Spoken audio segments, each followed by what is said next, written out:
Ya. Oke, assalamualaikum warahmatullahi wabarakatuh. Perkenalkan, nama saya Albi Dimasoro.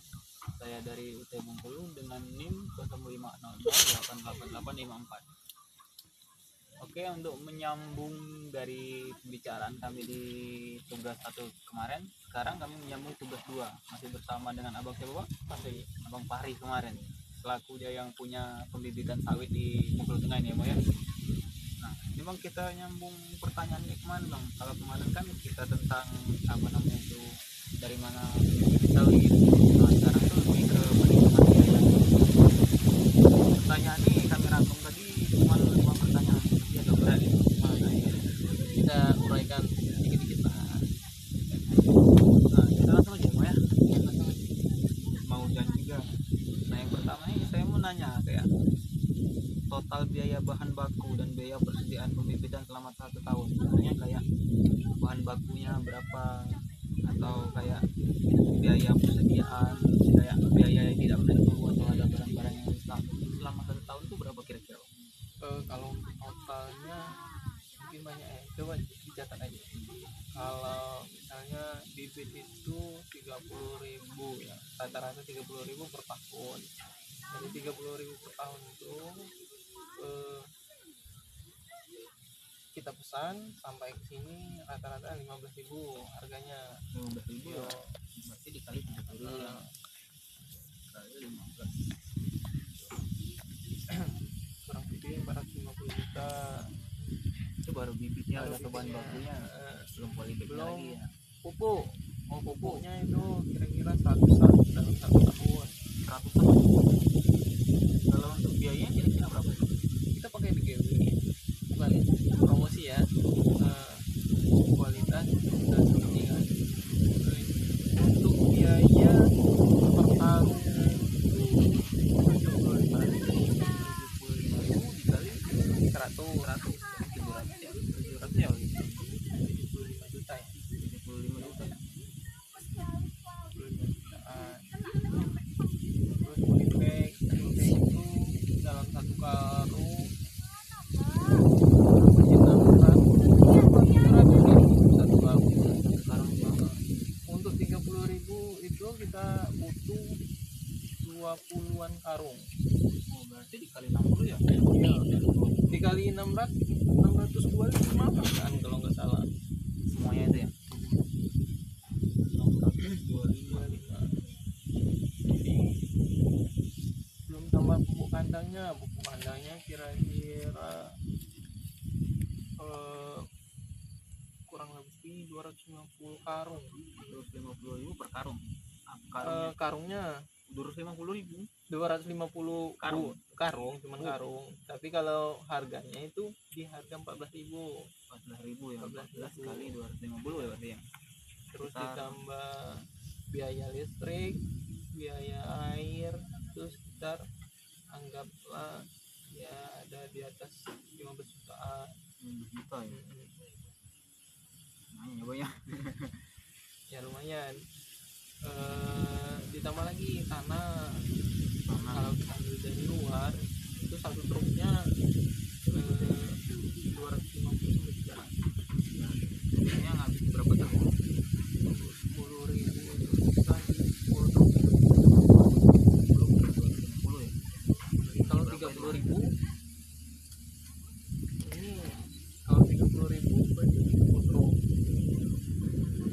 300 kali 9 jutaan. 9 juta ya. Lumayan juga ya, Mau ya. Iya. Oke, terus untuk yang ini Bang, pertanyaan yang kedua nih di apa namanya itu bahan baku yang paling sering digunakan sepanjang tahun tuh. Kayak bahan baku apa saja, kayak bahan baku meliputi dari tanah tadi, pupuk, bibit atau perawatannya. Bahan baku itu seluruhnya setiap tahun udah jelas ya, karena kita kan memang terdata. Nah, tahun ini keluar 30.000. Memang itu dari awal kita siapkan 30.000 untuk polybag, semuanya itu udah tercover di depan. Ibaratnya tuh kayak ibarat sebelum bibit itu nyampai, polybag bahan baku sebenarnya sudah disediakan udah ya. disediakan. Kita kan pas sampai ke sini, ke lokasi kita itu kan harus siap dulu ini, lahan polybagnya harus siap dulu. Kayak lahan udah dibersihkan Iya gitu ya. betul. Kayak polybag udah disiapkan kayak 6 karung Udah. berapa gitu ya. Itu pun harus sudah diisi. Oh, udah diisi sama tanah gitu ya. Kalau belum diisi, nanti pas bibitnya sampai ya ini repot lagi rusak, ya. rusak nanti Rusak busuk gitu. ya, Oh, kayak jadi hidup kan. berarti ibaratnya kayak sebelum bibit itu sampai polybag itu udah siap gitu ya. Udah sama-sama pupuk kandangnya ya. Oke, terus yang ketiga ini kayak biaya persediaan yang paling penting mengaruhi total biaya. Contohnya kayak persediaan apa namanya itu bahan pangan kita di sini, kayak persediaan kayak apa namanya air, listrik atau pupuk tadi gimana? Eh, seperti yang kita katakan kemarin kan, kalau untuk persediaan itu kan udah ada memang yang apa tuh langganan kita, jadi udah tercover semua sebenarnya. Jadi nggak perlu dihitung lagi gitu ya. Udah Butuh misalnya butuh kan bibit kita udah jelas tadi kayak abang bilang tadi kan, udah jelas berapa yang akan datang, apa aja yang perlu kita siapkan, itu kan udah kita cover dari depan. Paling yang biaya yang tak terduga itu biaya karyawan tuh.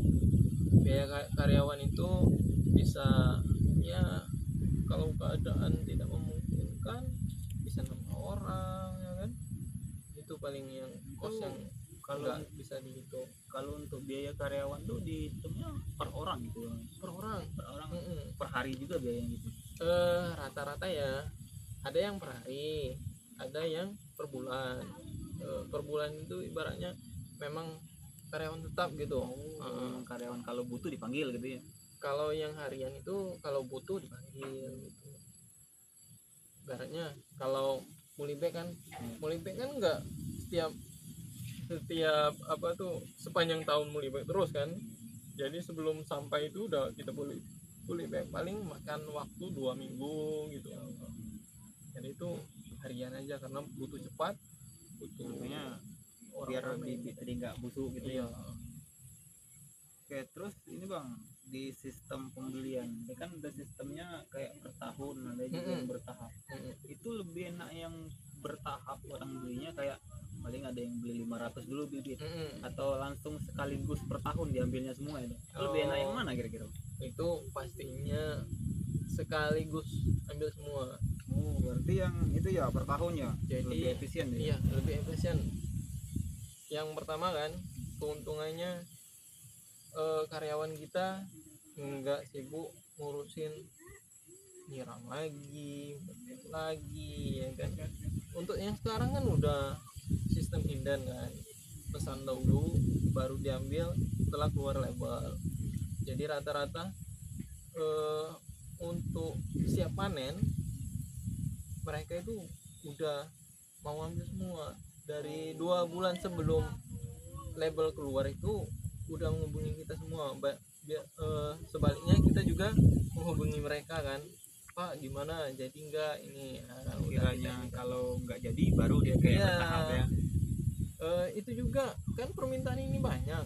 Kalau bertahap itu kayaknya enggak ya. Nggak pernah sih. Jadi dia gunain kayak bertahun aja ya. Iya bertahun kayaknya langsung habis. Paling ya kalau kita nggak mampu muat nih kan, karyawan kita ada 3 untuk khusus untuk muat. Jadi mungkin 5 truk 1 hari. Kalau bertahap gitu ya. bertahap bulan ke bulan enggak Sekaligus gitu. sekaligus. Nah ini yang terakhir nih bang, kayak penerapan metode burst in dan burst off. Contohnya kayak meningkatkan efisiensi rantai pasok pendidikan itu gimana bang? Yang pastinya untuk meningkatkan itu ya jaga kualitas ya, jaga kualitas. Ibaratnya kita membuat orang percaya gitu Iya, ya. kualitas pastinya kan. Terus hubungan komunikasi kita itu tetap kita jaga, Jangan sampai jangan sampai miskomunikasi. iya itu yang paling penting. Kalau mereka udah yakin satu kali dengan hasil yang memuaskan, maka mereka bakal kembali lagi.